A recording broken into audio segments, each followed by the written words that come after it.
पूर्णः प्रेष्ठः परस्वामी व्याप्तः कर्ता उपकारकः रक्षत्येव तदीयं मां कर्मास्तु गुरुदेवकः आपादमौलिपर्यन्तं गुरूणाम् आस्तिं स्मरेत्तेन विघ्नाः प्रणश्यन्ति सिद्ध्यन्ति च मनोरथाः. ಪರಮಾತ್ಮನ ಮಹಿಮೆಯನ್ನ ಭಗವಂತನ ಗುಣಗಳನ್ನ ಚಿಂತನೆ ಮಾಡುವ ಕಾಲವೇ ನಿಜವಾಗಿಯೂ ನಮಗೆ ಸುಂದರವಾದ, ಸಾರ್ಥಕವಾದ, ಉತ್ತಮವಾದ, ಶ್ರೇಷ್ಠವಾದ ಕಾಲ.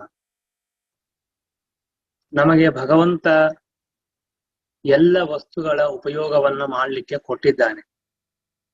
ಯಾವ ವಸ್ತುಗಳು ಕೂಡ ನಮ್ಮದಲ್ಲ. ಎಲ್ಲ ವಸ್ತುಗಳು ಪರಮಾತ್ಮ ನಮಗೆ ನಾನಾ ವಿಧವಾದ ಸಾಧನಗಳನ್ನ ಮಾಡಲಿಕ್ಕೆ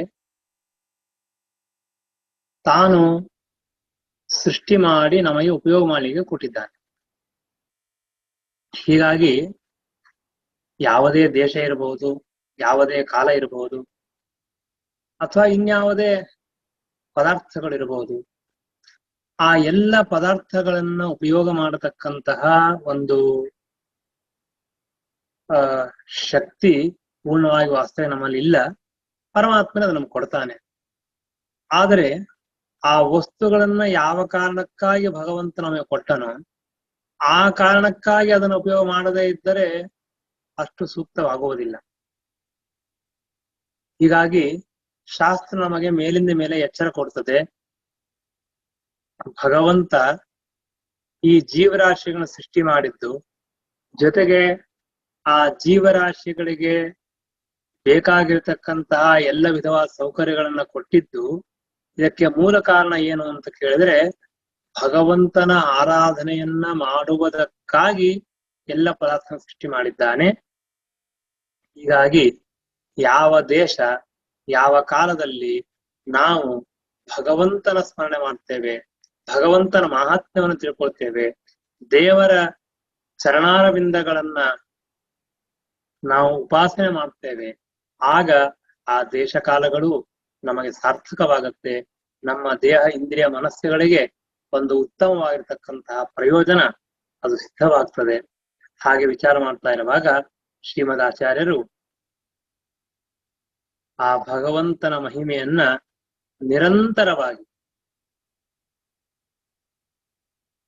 ದ್ವಾದಶ ಸ್ತೋತ್ರ ಅಂತಲ್ಲ, ಯಾವುದೇ ಶ್ರೀಮದಾಚಾರ್ಯ ಗ್ರಂಥಗಳನ್ನ ನಾವು ಚಿಂತನೆ ಮಾಡಿದರೂ ಕೂಡ, ಎಷ್ಟೇ ಬೇರೆ ಬೇರೆ ಸಿದ್ಧಾಂತವನ್ನ ವಿಮರ್ಶೆ ಮಾಡಿದರೂ ಕೂಡ ಅದರ ಪ್ರಧಾನವಾದ ಉದ್ದೇಶ ಏನು ಅಂತ ಕೇಳಿದ್ರೆ ಭಗವಂತನ ಪ್ರೀತಿ, ಭಗವಂತನ ಸರ್ವೋತ್ತಮತ್ವ, ಭಗವಂತನ ಮಹಾತ್ಮ್ಯ ಅದನ್ನು ತಿಳಿಸಿಕೊಡುವುದಕ್ಕಾಗಿಯೇನೆ ಎಲ್ಲ ವಿಧವಾಗಿರ್ತಕ್ಕಂತಹ ಶಾಸ್ತ್ರಗಳ ಪರಾಮರ್ಶೆಯನ್ನು ಶ್ರೀಮದಾಚಾರ್ಯರು ಮಾಡ್ತಾ ಇರ್ತಾರೆ. ಇವತ್ತು ನಾವು ನೋಡ್ತಾ ಇರೋದು 4ನೇ ಅಧ್ಯಾಯದ 3ನೇ ಶ್ಲೋಕ. ಬಹುಚಿತ್ರ ಜಗತ್ ಬಹುಧಾ ಕರಣಾತ್ ಪರಶಕ್ತಿ ಅನಂತ ಗುಣ ಪರಮಃ ಸುಖರೂಪಂ ಅಮುಷ್ಯ ಪದಂ ಪರಮಂ ಸ್ಮರತಸ್ತು ಭವಿಷ್ಯತಿ ತತ್ ಸತತಂ. ನೋಡ್ಲಿಕ್ಕೆ ಸಂಸ್ಕೃತ ಒಂದು ಶ್ಲೋಕ ತುಂಬಾ ಚಿಕ್ಕದು ಅಂತ ಅನಿಸ್ತದೆ. ಆದರೆ ಅದರ ವಿವರಣೆಯನ್ನ ನಾವು ಎಷ್ಟು ತಿಳಿತೇವೆ ಅಷ್ಟು ಭಗವಂತನ ಮಹಾತ್ಮ್ಯವನ್ನ ನಮಗೆ ಈ ಶಬ್ದಗಳಿಂದ ಎಲ್ಲವೂ ಅರ್ಥವಾಗುತ್ತೆ ಅಂತ ಸರ್ವಥಾ ಸಾಧ್ಯನೇ ಇಲ್ಲ. ಅದು ಸುಳ್ಳು ಹೇಳಿದರೆ. ನಮ್ಮ ಯೋಗ್ಯತೆಗೆ ಭಗವಂತ ಅನುಗ್ರಹ ಮಾಡಿ, ಗುರುಗಳು ದಯ ಮಾಡಿ ಏನೋ ಒಂದೆರಡು ಶಬ್ದಗಳ ಅರ್ಥವನ್ನ ಎಷ್ಟು ತೋರಿಸ್ಕೊಡ್ತಾನೆ ಅಷ್ಟನ್ನು ಮಾತ್ರ ನಮಗೆ ಹೇಳಿಕಾಗತ್ತೆ, ಅಷ್ಟನ್ನು ಮಾತ್ರ ತಿಳ್ಕೊಳಿಕ್ಕಾಗತ್ತೆ. ಶ್ರೀಮದಾಚಾರ್ಯ ಗ್ರಂಥಗಳನ್ನು ಓದಿ ಅಧ್ಯಯನ ಮಾಡಿ ಇದೇನು ಚಿಕ್ಕ ಶಬ್ದ ಇದೆ, ಶ್ಲೋಕ ಇದೆ, ಅರ್ಥ ಮಾಡ್ಕೊಳ್ತೀವಿ ಅಂತ ಅನ್ನೋದು ಸರ್ವಥಾ ಸಾಧ್ಯವಿಲ್ಲ, ಸಾಧ್ಯವಾಗದ ಮಾತು. ಅದು ನಾವು ಸರಿಯಾಗಿ ಅರ್ಥ ಮಾಡ್ಕೊಳ್ಬೇಕು. ಶ್ರೀಮದಾಚಾರ್ಯರು ಹೇಳ್ತಾರೆ, ಪರಮಾತ್ಮ ಪರಶಕ್ತಿ. ಪರಶಕ್ತಿ ಅಂದ್ರೆ ಪರ ಅಂದ್ರೆ ಶ್ರೇಷ್ಠವಾದ, ಉತ್ತಮವಾದ, ಶಕ್ತಿ ಸಾಮರ್ಥ್ಯ ಅದನ್ನು ಪಡೆದವನು ಪರಮಾತ್ಮ. ಪರಶಕ್ತಿ ಅಂದ್ರೆ ಅದ್ಭುತವಾದ ಅಚಿಂತ್ಯವಾದ ಶಕ್ತಿಯನ್ನು ಹೊಂದಿದವನು ಪರಮಾತ್ಮ ಅಂತ ಇಲ್ಲಿ ಹೇಳ್ತಾ ಇದ್ದ. ಪರಮಾತ್ಮನಿಗೆ ಈ ಅಚಿಂತ್ಯವಾದ ಅದ್ಭುತವಾದ ಶಕ್ತಿ ಇದೆ ಅಂತ ಹೇಳಿದರೆ ನಾವ್ ಹೇಗೆ ಅರ್ಥ ಮಾಡ್ಕೊಳ್ಳೋದು? ಅದನ್ನ ಶ್ರೀಮದಾಚಾರ್ಯ ಮತ್ತೆ ನಮ್ಮ ಲೌಕಿಕವಾದ ಅನುಭವವನ್ನು ಅನುಸರಣ ಮಾಡಿಕೊಂಡು ಭಗವಂತನ ಮಹಾತ್ಮ ತಿಳ್ಕೊಳ್ರಿ ಅಂತ ಹೇಳ್ತಾರೆ. ನಾನು ಅನೇಕ ಬಾರಿ ಈ ಮಾತನ್ನು ಹೇಳಿದ್ದೇನೆ. ಶ್ರೀಮದಾಚಾರ್ಯರು ಯಾವುದೇ ಸಿದ್ಧಾಂತವನ್ನು ಹೇಳುವಾಗ ಅವರು ನಮ್ಮ ಅನುಭವವನ್ನ ಬಿಟ್ಟು ಹೇಳೋದಿಲ್ಲ. ನಮ್ಮ ಅನುಭವ ಹಾಗೂ ನಮಗೆ ಹೇಗೆ ಹೇಳಿ ತಿಳುವಳಿಕೆ ಬರ್ಲಿಕ್ಕೆ ಸಾಧ್ಯವೋ, ಭಗವಂತನ ಜ್ಞಾನ ಬರ್ಲಿಕ್ಕೆ ಸಾಧ್ಯವೋ ಹಾಗೆ ಹೇಳ್ತಾರೆ. ಈಗ ಒಬ್ಬ ಮನುಷ್ಯ ಇದ್ದಾನೆ ಅಂತ ಇಟ್ಕೊಳ್ಳೋಣ. ಆ ಮನುಷ್ಯನಿಗೆ ಒಂದು ಶಕ್ತಿ ಇದೆ ಅಂತ ನಾವು ಹೇಳ್ತೀವಿ. ಒಬ್ಬ ಮನುಷ್ಯನಲ್ಲಿ ನಾನಾ ವಿಧವಾಗಿರ್ತಕ್ಕಂತಹ ಶಕ್ತಿ ಇದೆ ಅಂತ ಹೇಗೆ ತಿಳ್ಕೊಳ್ತೀವಿ ಅಂದರೆ, ಅವನು ಮಾಡುವಂತಹ ಕಾರ್ಯಗಳಿಂದ ಅವನ ಶಕ್ತಿಯನ್ನು ನಾವು ಅನುಮಾನ ಮಾಡ್ಕೊಂಡು ತಿಳ್ಕೊತೀವಿ. ಯಾವತ್ತೂ ಶಕ್ತಿ ನಮಗೆ ಪ್ರತ್ಯಕ್ಷವಾಗುವುದಿಲ್ಲ. ಇದೊಂದು ವಿಷಯ, ಇದೊಂದು ಪ್ರತ್ಯೇಕ ತಿಳ್ಕೊಳ್ರಿ. ಶಕ್ತಿ ಅಂತ ಅನ್ನೋದು ಯಾವುದೇ ವ್ಯಕ್ತಿಯ ಶಕ್ತಿ ಪ್ರತ್ಯಕ್ಷವಾಗುವುದಿಲ್ಲ. ಅದು ನಾವು ಅನುಮಾನ ತಿಳ್ಕೊತೀವಿ. ಇವಾಗ ಒಬ್ಬ ವ್ಯಕ್ತಿ ಚೆನ್ನಾಗಿ ಒಂದು ವಿಷಯವನ್ನು ನಮಗೆ ಹೇಳಿದರೆ, ಓ ಇವನಿಷ್ಟೆಲ್ಲ ಓದಿದ್ದಾನೆ, ಅದಕ್ಕಾಗಿ ಇಷ್ಟು ಮಾತಾಡ್ತಾನೆ, ಇಷ್ಟು ವಿಷಯ ತಿಳಿಸ್ತಾನೆ ಅಂತ ನಾವು ಅನುಮಾನ ಮಾಡಿ ತಿಳ್ಕೊತೀವಿ. ಅವನ ಬುದ್ಧಿವಂತಿಕೆಯನ್ನ ಪ್ರತ್ಯಕ್ಷವಾಗಿ ನೋಡಿ ಸಾಧ್ಯ ಇಲ್ಲ. ಆ ಗುಣಧರ್ಮಗಳು ಹಾಗೆ ಇದೆ, ಶಕ್ತಿಯು ಹಾಗೆ. ಹಾಗಾದ್ರೆ ಭಗವಂತನಿಗೆ ಶಕ್ತಿ ಇದೆ, ಅಪಾರವಾದ ಶಕ್ತಿ ಇದೆ, ಅನಂತವಾದ ಶಕ್ತಿ ಇದೆ ಅಂತ ಅನ್ನೋದನ್ನ ಹೇಗೆ ತಿಳ್ಕೊಳ್ಳೋದು ಅಂತಂದ್ರೆ, ಆ ಪರಮಾತ್ಮನ ಅಪಾರವಾದ ಶಕ್ತಿಯನ್ನ, ಅನಂತವಾದ ಶಕ್ತಿಯನ್ನು ತಿಳಿದುಕೊಳ್ಳಿಕ್ಕೆ ಶ್ರೀಮದ್ ಆಚಾರ್ಯ ಒಂದು ಕಾರಣವನ್ನು ಹೇಳ್ತಾರೆ. ಬಹುಚಿತ್ರ ಜಗತ್ ಬಹುಧಾ ಕರಣಾತ್ ಪರಶಕ್ತಿ. ಪರಮಾತ್ಮ ಪರಶಕ್ತಿ, ಅನಂತವಾದ ಶಕ್ತಿ ಉಳ್ಳವನಾಗಿದ್ದಾನೆ. ಯಾಕೆ ಅನಂತವಾದ ಶಕ್ತಿ ಉಳ್ಳವನಾಗಿದ್ದಾನೆ ಅಂತ ಕೇಳಿದರೆ, ಬಹುಚಿತ್ರ ಜಗತ್ ಬಹುಧಾಕರಣ. ಈ ಜಗತ್ತನ್ನ ಸೃಷ್ಟಿ ಮಾಡಿದ್ದಾನೆ ದೇವರು ಪರಮಾತ್ಮ. ಹೀಗಾಗಿ ಆ ಜಗತ್ತು ಸೃಷ್ಟಿ ಮಾಡಿದ್ದಂದ್ರೇನೆ ದೇವರಿಗೆ ಅನಂತ ಶಕ್ತಿ ಇದೆ ಅಂತ ಗೊತ್ತಾಗತ್ತೆ. ಈ ಶ್ಲೋಕದ ವಿವರಣೆಯನ್ನ ನಾನು ಅದೇ ಹೇಳಿದೆ. ಜನ್ಮದವರೆಗೆ ಮಾಡಿದ್ರು ಮುಗಿಯೋದಿಲ್ಲ. ಯಾಕಂದ್ರೆ ಜಗತ್ತಿನ ವಿವರಣೆ ಮಾಡಬೇಕು, ನಮ್ಮ ಜಗತ್ತೇ ಗೊತ್ತಿಲ್ಲ. ಸುಮ್ನೆ ಹೇಳ್ತೇವೆ ಅಷ್ಟೇ ಬಾಯಿಂದ, ಓ ಜಗತ್ತು ಹಾಗೆ ಹೀಗೆ ಅಂತ ಹೇಳಿ. ಎಲ್ಲಿ ಜಗತ್ತಿನ ಜ್ಞಾನ ಇದೆ? ಜಗತ್ತಿನ ಪರಿಚಯ ನಮಗೆ ಇಲ್ಲವೇ ಇಲ್ಲ.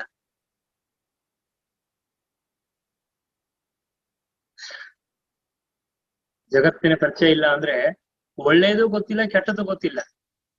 ನಾವು ಇಷ್ಟು ಅಜ್ಞಾನಿಗಳಿದ್ದೇವೆ. ಎಷ್ಟು ರೀತಿಯ ಒಳ್ಳೆಯವರು ಜಗತ್ತಿನೊಳಗಿದ್ದಾರೆ ಅಂತ ಅನ್ನೋದು ಗೊತ್ತಿಲ್ಲ, ಎಷ್ಟು ರೀತಿಯ ಕೆಟ್ಟವರಿದ್ದಾರೆ ಅಂತ ಗೊತ್ತಿಲ್ಲ, ಎಷ್ಟು ಒಳ್ಳೆಯ ಪದಾರ್ಥಗಳಿದೆ ಅಂತ ಗೊತ್ತಿಲ್ಲ, ಎಷ್ಟು ಕೆಟ್ಟ ಪದಾರ್ಥಗಳಿವೆ ಅಂತ ಗೊತ್ತಿಲ್ಲ ನಮಗೆ. ಆದ್ರೂ ನಮಗೆ ಜಗತ್ತಿನ ಜ್ಞಾನ ಇದೆ ಅಂತ ಸ್ವಲ್ಪ ಭ್ರಾಂತಿ ಅಂತೂ ಇದೆ. ಒಂದು ಮಾತ್ರ ಸತ್ಯ, ಶ್ರೀಮದ್ ಆಚಾರ್ಯ ಅಂತಾರೆ, ಬಹುಚಿತ್ರ ಜಗತ್ ಬಹುಧಾಕರಣ. ಸ್ವಲ್ಪ ವಿವರಣವಾಗಿ ತಿಳ್ಕೊಳ್ಳೋಣ, ಏನ್ ತಪ್ಪಿಲ್ಲ. ಪರಮಾತ್ಮ ಜಗತ್ತನ್ನು ಸೃಷ್ಟಿ ಮಾಡಿದ್ದ ಅಂದ್ರೆ ಪರಶಕ್ತಿ. ನಾನು ಅದೇ ಹೇಳಿದೆ. ಒಬ್ಬ ವ್ಯಕ್ತಿ ಅದ್ಭುತವಾಗಿರತಕ್ಕಂತಹ ಒಂದು ಮನೆಯನ್ನು, ಕಂಪನಿಯನ್ನು ಅಥವಾ ಒಂದು ಕಟ್ಟಡ ನಿರ್ಮಾಣ ಮಾಡಿದ್ರೆ, ಓ ಎಂತಹ ಶಕ್ತಿ ಇದೆ ಅಂತ ನಾವು ಹೇಳ್ತೇವೆ. ಅದರಲ್ಲಿಯೂ ಕೂಡ ಶ್ರೀಮದ್ ಆಚಾರ್ಯ ಅಂತಾರೆ, ಬಹುಚಿತ್ರ ಜಗತ್. ದೇವರ ಜಗತ್ತನ್ನು ಮಾತ್ರ ಸೃಷ್ಟಿ ಮಾಡಿಲ್ಲ. ಬಹುಚಿತ್ರ ಜಗತ್ತಂದ್ರೆ ನಾನಾ ಚಿತ್ರ ವಿಚಿತ್ರ ವೈಶಿಷ್ಟ್ಯ ಇರತಕ್ಕಂತಹ ಜಗತ್ತನ್ನ ಭಗವಂತ ಸೃಷ್ಟಿ ಮಾಡಿದ್ದಾನೆ. ಅದು ಹೇಗೆ ಮಾಡಿದ್ದಾನೆ? ಬಹುಧಾಕರಣ. ಆ ಚಿತ್ರ ವೈಚಿತ್ರಗಳು ನಾನಾ ವಿಧವಾಗಿದೆ. ಮತ್ತೆ ಆದ್ರಿಂದ ಪರಮಾತ್ಮ ಪರಶಕ್ತಿ, ಅನಂತ ಶಕ್ತಿ ಉಳ್ಳವನಾಗಿದ್ದಾನೆ. ಜಗತ್ತಿನಲ್ಲಿ ಯಾವುದೇ ವಸ್ತು ತೆಗೆದುಕೊಳ್ಳ್ರಿ ಆಶ್ಚರ್ಯಕರವಾಗಿದೆ. ಯಾವುದೇ ತೆಗೆದುಕೊಳ್ಳ್ರಿ, ಬಹುಚಿತ್ರ ಜಗತ್, ಬಹುಧಾಕರಣ. ಏನ್ ಹೇಳ್ಬೇಕು ಅಂತ ಗೊತ್ತಾಗ್ತಾ ಇಲ್ಲ, ಅದಕ್ಕಾಗಿ ಎಲ್ಲಿಂದ ಸ್ಟಾರ್ಟ್ ಮಾಡೋದು ವಿಚಾರ ಮಾಡ್ತಾ ಇದ್ದೀನಿ ನಾನು. ಜಗತ್ತಿನಲ್ಲಿರ್ತಕ್ಕಂತಹ ಒಂದೊಂದು ಪದಾರ್ಥಗಳು, ಎದುರಿ ಹೂ ಕಾಣಿಸ್ತಾ ಇದೆ, ಹೂ ನೋಡಿದ್ರೆ ಎಷ್ಟು ನಮಗೆ ಹೂವಿನ ಬಗ್ಗೆ ಪರಿಚಯ ಇದೆ ಹೇಳ್ರಿ? ಯಾರಿಗಿದೆ? ಹೂಗಳಂದ್ರೆ ಏನೂ ಇಲ್ಲ ನಮಗೆ. ಸುಮ್ನೆ ಏನೋ ಮಾರ್ಕೆಟ್ ಹೋಗ್ತೀವಿ, ಅಲ್ಲಿ ಹಣ ಕೊಟ್ಟರೆ ಸಿಗತ್ತೆ ಅಂತ ತೆಗೆದುಕೊಂಡು ಬರ್ತೀವಿ, ಅದು ನಿಷಿದ್ಧವಾದ್ರೂ ದೇವರಿಗೆ ಏರಿಸ್ತೀವಿ. ನಿಜವಾಗಿಯೂ ಭಗವಂತನಿಗೆ ಕೊಂಡಿರ್ತಕ್ಕಂತಹ ಹೂಗಳಿಂದ, ತುಳಸಿಯಿಂದ ಸರ್ವತಾ ಪೂಜೆ ಮಾಡಬಾರದು ಅಂತಿದೆ. ಇವತ್ತಿನ ಕಾಲ ಪರವಾಗಿಲ್ಲ, ಒಂದು ಹೂನೇ ಏರ್ಸೋಕ್ಕಿಂತಲೂ ಹಣ ಒಂದು ತಪ್ಪ ಮಾಡ್ತೀವಿ, ಇನ್ನೊಂದು ಕ್ಷಮ ಮಾಡಿಸ್ಬೇಕು, ಆಗಿದೆ. ಆದ್ರೆ ಆ ಹೂಗಳನ್ನ ಭಗವಂತ ಸೃಷ್ಟಿ ಮಾಡಿದ್ದು ಎಷ್ಟು ವಿಚಿತ್ರ. ಅದೇನು ಗಿಡಗಳು, ಅದೇನು ಮಣ್ಣು, ಒಂದು ಆ ಕಲರ್ಗಳು, ವಾಸನೆಗಳು ಬಹಳ ವಿಚಿತ್ರವಾಗಿದೆ. ಒಂದು ಹೂವಿನಂತೆ ಇನ್ನೊಂದು ಹೂವಿಲ್ಲ, ಒಂದು ಹೂವಿನ ಗಿಡದಂತೆ ಇನ್ನೊಂದು ಹೂವಿನ ಗಿಡ ಇರೋದಿಲ್ಲ. ಅದು ಬೆಳೆಯೋದು, ಅದಿರೋದು ಕೆಲವು ಮಳೆಗಾಲದಲ್ಲಿ ಬೆಳೀತದೆ, ಕೆಲವು ಚಳಿಗಾಲದಲ್ಲಿ ಬರ್ತದೆ, ಕೆಲವು ಬಿಸಿಲುಗಾಲದಲ್ಲಿ ಮಾತ್ರ ಬೆಳೀತದೆ. ಹೀಗೆ ನಾನಾ ವಿಧವಾಗಿರತಕ್ಕಂತಹ ಹೂಗಳನ್ನ ನಾವು ಜಗತ್ತಲ್ಲಿ ನೋಡ್ತೇವೆ. ವಾಸನೆಗಳು ಎಷ್ಟು ವಾಸನೆ, ಒಂದಿದ್ದಾಗ ಇನ್ನೊಂದಂಗಿಲ್ಲ, ಒಂದಿದಾಗ ಇನ್ನೊಂದಂಗಿಲ್ಲ.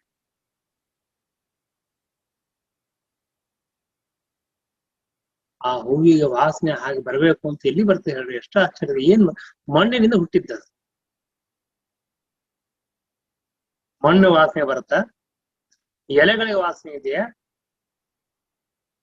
ಇಲ್ಲ, ಹೂವಿಗೆ ಮಾತ್ರ ವಾಸನೆ ಇದೆ. ಅಂದ್ರೆ ಭಗವಂತ ಆ ಹೂ ನೋಡಿ ಎಷ್ಟು ವಿಚಿತ್ರ ಅಂತಂದ್ರೆ, ಅದು we can use only 1 day or 2 days, ಮುಗಿದೋಯ್ತು, ಆಮೇಲೆ ಅದು ಮುಗೀತಷ್ಟೇ. ಅಂದ್ರೆ ಇಷ್ಟು ಚಿಕ್ಕದಾಗಿರತಕ್ಕಂತಹ ಒಂದು ಟೈಮ್ ಬೈಂಡಿಂಗ್ ವರ್ಕ್ ಅದಕ್ಕೆ ಚಿಕ್ಕದು.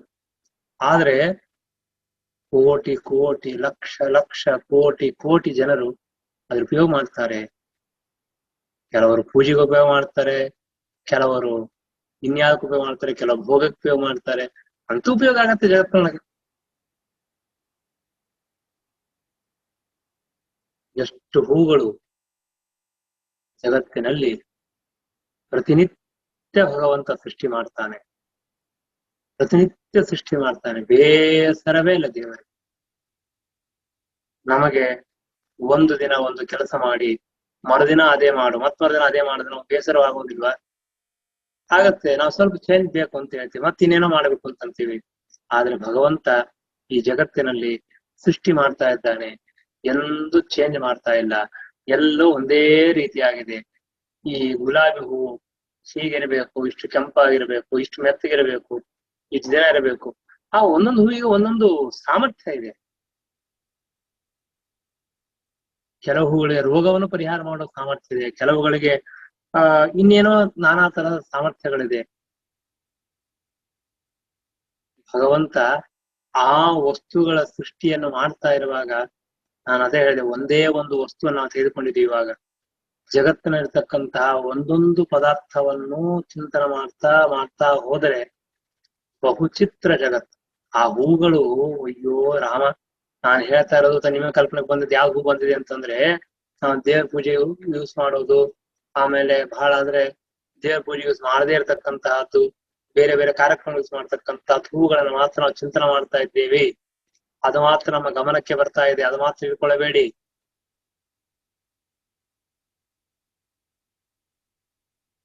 ಎಷ್ಟೋ ಹಣ್ಣುಗಳಾಗತ್ತಲ್ಲ, ಹಣ್ಣುಗಳಿಗೆ ಮೊದಲೇ ಹೂ ಬಿಟ್ಟಿರ್ತದೆ, ಹೂವಿಲ್ಲದೆ ಹಣ್ಣು ಆಗೋದಿಲ್ಲ. ಆ ಎಲ್ಲಾ ಹೂವನ್ನು ತೆಗೆದುಕೊಂಡು ನಾನು ದೇವರಿಗೆ ಏರ್ಸೋದಿಲ್ಲ, ಅದನ್ನ ಅದು ಹೂ ಆಗ್ತದೆ.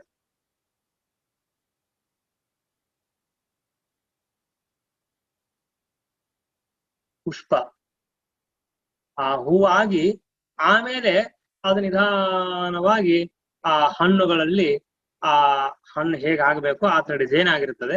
ಆಮೇಲೆ ಅದು ಒಂದೊಂದೇ ಒಂದೊಂದೇ ಒಂದೊಂದೇ ಆ ರೀತಿಯಾಗಿ ಅದು ಪರಿಣಾಮವನ್ನು ಹೊಂದಿ ಯಾವ ಹಣ್ಣು ಆಗ್ಬೇಕು ಆ ಹಣ್ಣು ಆಗ್ತದೆ. ಶ್ರೀಮದಾಚಾರ್ಯರು ಈ ಮಾತನ್ನು ಕೂಡ ಗೀತಾ ಭಾಷ್ಯದ 15ನೇ ಅಧ್ಯಾಯದಲ್ಲಿ ಮಾತನ್ನು ಹೇಳ್ತಾರೆ. ತುಂಬಾ ಚೆನ್ನಾಗಿ ಹೇಳ್ತಾರೆ. ಹಣ್ಣುಗಳು ಅದೊಂದು ವಿಚಿತ್ರ ಇದೆ, ಬಹುಚಿತ್ರ ಜಗತ್ತ, ಬಹುಧಾಕರಣ. ನಾನು ಹೂವನ್ನು ತೆಗೆದುಕೊಂಡಿದ್ದು ಕೇವಲ ಪೂಜೆಗೆ ಮಾತ್ರ ತೆಗೆದುಕೊಂಡಿರ್ತಕ್ಕಂಥ ಹೂಗಳ ಎಲ್ಲ ಹೂವನ್ನು ತೆಗೆದುಕೊಳ್ರಿ. ಅಡಿಕೆ ಎಲ್ಲ ಬರತ್ತಲ್ಲ, ಅದಕ್ಕೆ ಹೂಗಳಿದೆ. ಬಾಳೆಹಣ್ಣು ಅದಕ್ಕೆ ಹೂಗಳಿದೆ, ಎಲ್ಲದಕ್ಕೂ ಹೂಗಳಿದೆ. ಆ ಹೂಗಳು ನಾವು ಒಂದೇ ರೀತಿಯಾಗಿ ಎಷ್ಟು ಡಿಸೈನ್ ನೋಡಿ ಅದ್ರೊಳಗೆ. ಇದು ಕೆಂಪಿದೆ, ಅದು ಹಸಿರಿದೆ, ಒಂದು ಬಿಳಿಯಾಗಿದೆ, ಇನ್ನೊಂದು ಗಟ್ಟಿಯಾಗಿದೆ, ಏನೇನೋ ಒಂಥರ ವಿಚಿತ್ರವಾಗಿದೆ. ಹಾಗಾದ್ರೆ ಇದು ಯಾಕೆ ಹೀಗಿರ್ಬೇಕು? ಅದನ್ನ ಯಾರು ಹೇಳಿದ್ರು? ಯಾರು ಅದನ್ನ ಡಿಸೈನ್ ಮಾಡಿದ್ರು? ಈ ಬಾಳೆ ಅದಕ್ಕೂ ಒಂದೊಂದು ಲಾಭ ಬೇರೆ ಬೇರೆ ಇದೆ, ಪ್ರಯೋಜನಗಳು ಬೇರೆ ಇದೆ. ದಾಳಿಂಬೆ ಹಣ್ಣು ನೋಡ್ಬೇಕು, ಎಷ್ಟು ವಿಚಿತ್ರ ಅದು. ಆ ಒಳಗಡೆ ಆ ಬೀಜಗಳು ಲೈನ ಕರೆಕ್ಟ್ ಆಗಿರುತ್ತೆ. ಹೇಗ್ ಬಂತು? ಅದ್ ಪ್ರೊಟೆಕ್ಷನ್, ಅದ್ರ ಮೇಲೊಂದು ಲೇಯರು, ಅದಕ್ಕೊಂದು ಮತ್ತೆ ಲೇಯರು, ಅದ್ರ ಮೇಲೆ ಗಟ್ಟಿಯಾಗಿರ್ತಕ್ಕಂಥ ಒಂದು ಲೇಯರು. ಇದೆಲ್ಲ ಏನ್ ಡಿಸೈನ್ ಇಲ್ಲದೆ ಆಗತ್ತ? ಅದು ತನ್ನಷ್ಟಾನೇ ಆಗ್ಬಿಡ್ತದ? ಆಕಾಶದಿಂದ ಬರ್ತದ? ಇದು ಬರೋದಿಲ್ಲ. ಇದು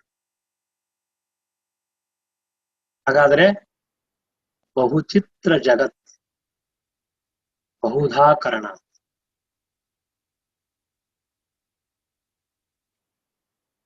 ಒಂದೊಂದು ಗಿಡಕ್ಕೆ, ಒಂದೊಂದು ಹಣ್ಣುಗಳಿಗೆ, ಒಂದೊಂದು ಇದಕ್ಕೆ ಒಂದೊಂದು ಡಿಸೈನ್, ಒಂದೊಂದು ರುಚಿ, ಒಂದೊಂದು ಲಾಭ. ನಮಗೆ ಈ ಒಟ್ಟಾರೆ ನಾವು ಹುಣಸೆ ಹಣ್ಣನ್ನ ಯೂಸ್ ಮಾಡ್ತೀವಿ. ನನಗೆ ಹುಣಸೆ ಹಣ್ಣು ಯಾಕೆ ಯೂಸ್ ಮಾಡ್ಬೇಕು ಅಂತ ಎಷ್ಟೋ ಸಲ ಅನಿಸ್ತಾ ಇತ್ತು. ಆಮೇಲೆ ಒಂದ್ ಕಡೆ ಓದ್ದೆ ನಾನು, ಹುಣಸೆ ಹಣ್ಣಿನ ಲಾಭ ಏನಿದೆ.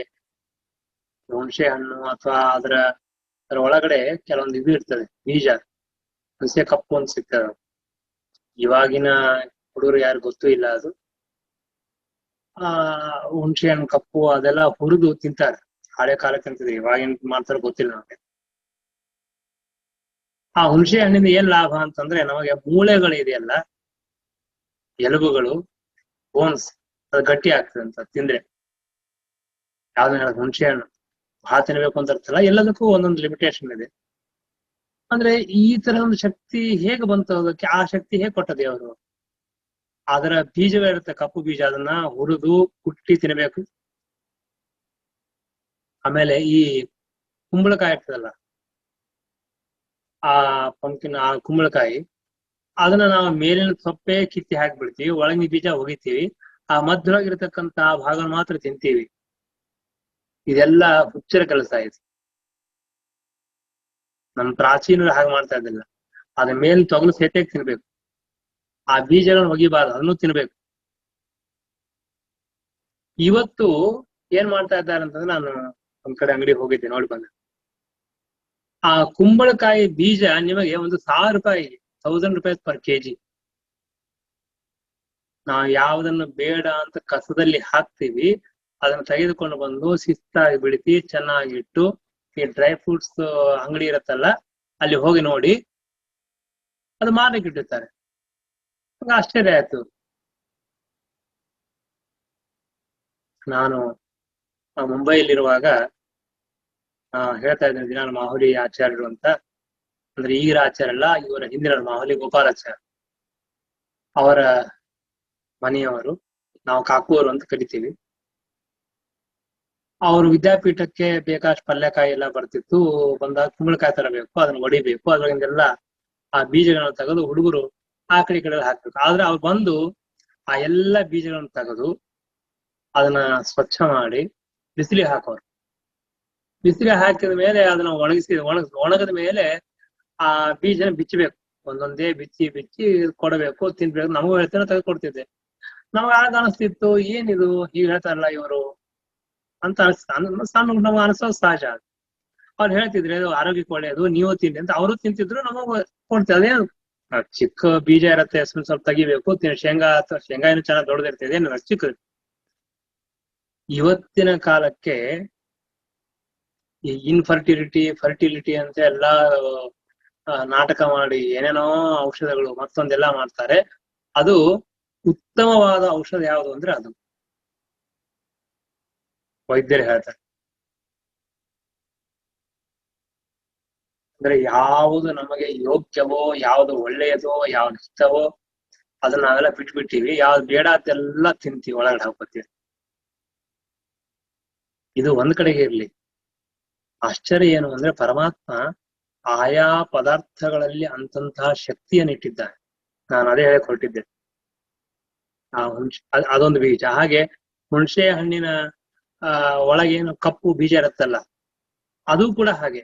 ನಮ್ಮ ಹಳ್ಳಿ ಊರಲ್ಲಿ ಇವು ಇರ್ತಾರೆ, ಹಳೆ ಕಾಲದವರೆಲ್ಲಾರು ನಿಯಮೇನ ಅದನ್ನ ಹುರಿಯೋದು, ಅದನ್ನ ತಗೊಂಡ್ ಬರೋದು, ತಿಂತಾರೆ. ನಮ್ಗೆ ಟೈಮ್ ಪಾಸ್ ತಿಂತಾರೆ, ಇದು ಮಾಡ್ತಾರೆ. ಹಾಗಲ್ಲ ಅದು, ಹಾಗಲ್ಲ ಅದು. ಸ್ವಾಭಾವಿಕವಾಗಿ ಭೂಮಿಯಿಂದ ಬೆಳೆದ ಬಂದ ನಾನಾ ವಿಧವಾಗಿರ್ತಕ್ಕಂತಹ ಪದಾರ್ಥಗಳಲ್ಲಿ ಭಗವಂತ ಆಯಾ ವಿಧವಾಗಿರ್ತಕ್ಕಂತಹ ಶಕ್ತಿಯನ್ನು ಇಟ್ಟಿದ್ದಾನೆ. ಈ ಮನುಷ್ಯನಿಗೆ ಪೋಷಣೆ ಆಗಬೇಕು, ಬದುಕಬೇಕು, ಮನುಷ್ಯ ಬದುಕಬೇಕು. ಅದಕ್ಕೆ ನಾವು ಬದುಕನ್ನು ಮಾಡ್ತೀವಿ, ಹಾಗಾದ್ರೆ ಆ ಗಿಡ ಮರಗಳು ಬೇಕು, ಅದನ್ನ ನಾವು ಬೆಳೆಸ್ತೀವಿ. ಹೀಗೆ ಪರಸ್ಪರಂ ಭಾವಯಂತಹ ಶ್ರೇಯಸ್ಪರಮಾಪ್ಸ್ಯತೆ.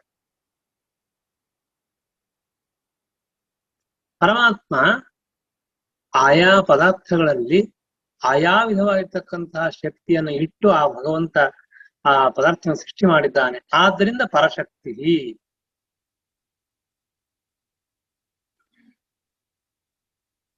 ನೀವು ಕುಂಬಳಕಾಯಿ ಬೀಜ ನೋಡ್ತೀವಿ, ಅದಕ್ಕಿಂತ ಬೀಜ ನೋಡಿದ್ರೆ ಚಿಕ್ಕದಾಗಿರುತ್ತೆ. ಅದನ್ನ ಭೂಮಿಯಲ್ಲಿ ಹಾಕಿದಾಗ ಅದು ನಿಜವಾಗಿ ನೋಡಿದ್ರೆ ಲತಾ ಅಂದ್ರೆ ಬಳ್ಳಿ, ದೊಡ್ಡ ಗಿಡ ಇರೋದಿಲ್ಲ, ನೆಲದ ಮೇಲೆ ಬೆಳೀತದೆ. ಕುಂಬಳಕಾಯಿ ಇಷ್ಟು ಲಟ್ಟ ಇರ್ತದೆ, ಆದ್ರೆ ಆ ಗಿಡ ಮಾತ್ರ ಚಿಕ್ಕದು, ಇಷ್ಟು ಬಳ್ಳಿ ಇರೋದು. ಬಹಳ ಆಶ್ಚರ್ಯವಾಗತ್ತೆ.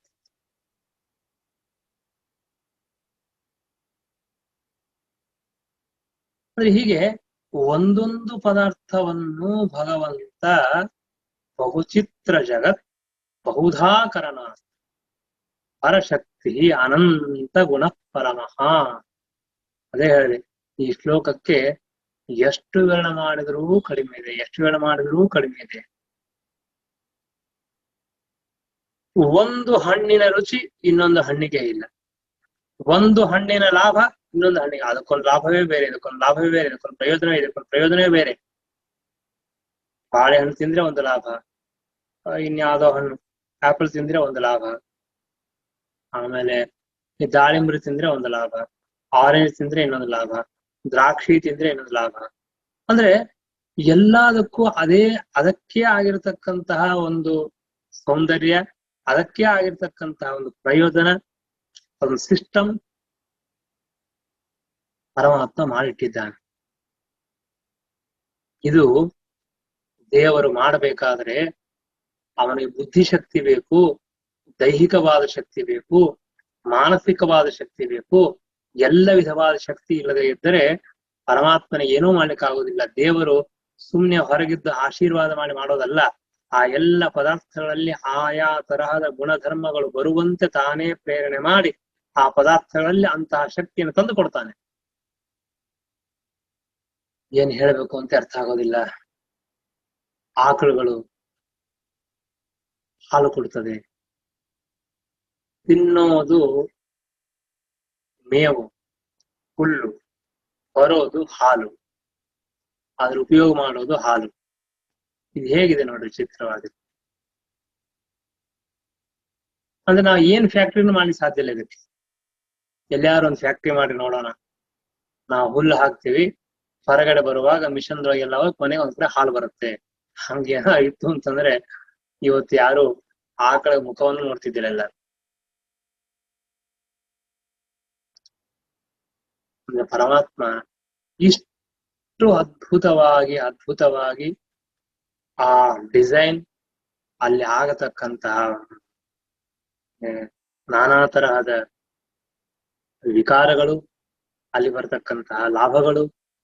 ಈಗಂತೂ ಆಕಳಿಗೆ ಎಷ್ಟು ಮಹತ್ವ ಇದೆ ಅಂತ ನಮ್ಮ ಶಾಸ್ತ್ರಗಳು ಹೇಳ್ತಾರೆ. ಅದನ್ನ ನಾವು ಹೇಳಿದ್ರೆ ಯಾರು ಕೇಳೋದಿಲ್ಲ. ಫಾರಿನರ್ಸ್ ಹೇಳಬೇಕು, ಬೇರೆ ದೇಶದವ್ರು ಹೇಳಬೇಕು, ಅವ್ರು ಗೌರವ ಕೊಡಬೇಕು, ಆವಾಗ ನಮ್ಮ ಮಂದಿಗೆ ಬುದ್ಧಿ ಬರುತ್ತಿಲ್ಲ, ಬರೋದಿಲ್ಲ. ನಮ್ಮಲ್ಲಿ ಪ್ರಾಚೀನ ಕಾಲದಿಂದ ಕೂಡ ಗೋವಿಗೆ ಅಷ್ಟು ಮಹತ್ವ ಕೊಟ್ಟಿದ್ದಾರೆ, ಅಷ್ಟು ಅದಕ್ಕೆ ಪೂಜ್ಯ ಭಾವನೆ ಇದೆ. ಬರೇ ಪೂಜ್ಯ ಭಾವನೆ ಅಂದ್ರೆ ಉಪಯೋಗ ಮಾಡಿಕೊಂಡಿದ್ದಾರೆ. ನಾವು ಆಕಳ ಹಾಲು ಎಷ್ಟು ಕುಡಿತೀವಿ ಅನ್ನೋ ಮಹತ್ವದ್ದಲ್ಲ, 1 ಲೀಟರ್ ಕುಡಿಯೋದಲ್ಲ, 10 ಲೀಟರ್ ಕುಡಿಯ. ಆದ್ರೆ ಆಕಳ ಹಾಲು ಕುಡಿದ್ರೆ ಅದಕ್ಕಿರೋ ಶಕ್ತಿನೇ ಬೇರೆ, ಅದಕ್ಕಿರೋ ಆರೋಗ್ಯವೇ ಬೇರೆ.